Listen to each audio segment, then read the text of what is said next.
Welcome back to day 27 of my horror movie recommendation series. We are getting damn close to Halloween now. So get ready, get your popcorns out, watch as many horror movies as you can. And today I'm recommending one of my absolute favorite horror movies. It's one I watched recently here for like a couple of years ago. And it's just risen up amongst one of my favorite horror movies of all time. And it is The Wailing.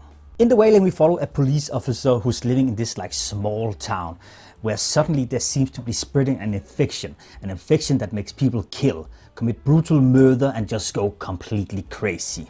A lot of the town folk seems to blame it on a Japanese man who just recently moved to the town, saying that all the incidents started after he moved into, that he's having an effect on them and he's being blamed for all the awful things happening. As the police officer is investigating the crimes around town, suddenly his daughter seems to show signs of being possessed or like evolving this infection that turns people violent. And he tries to do everything he can to save his daughter. He hires a shaman in an attempt to exorcise the evil infection of his daughter.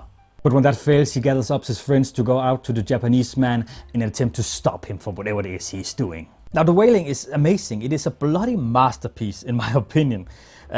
We see some like amazing makeup effects on like the possessed people. When they're possessed, they look absolutely awful, and the acting is great.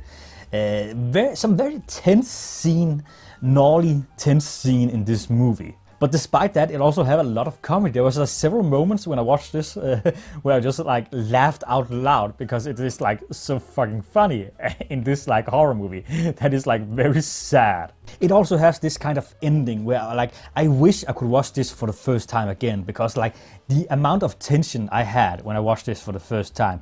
There's this situation where you don't know who to trust, and it's so confusing and it's awful, and I just wish I could relive that experience I had when I watched this for the first time, sitting on the edge of my seat, not knowing who to trust either. It's like this is like a masterpiece of horror and movie making, in my opinion. Now, it's a little long. It's about 2.5 hours, which is a lot for a horror movie.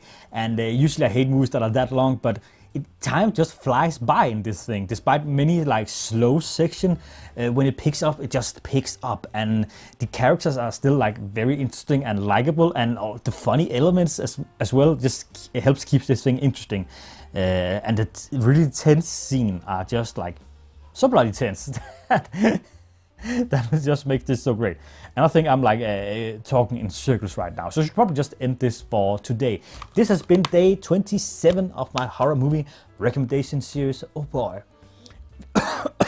Sorry, I'm dying. Please, before I die, hit that like and subscribe button. I would be ever so grateful. And hopefully I will see you guys again tomorrow. And until then, take care.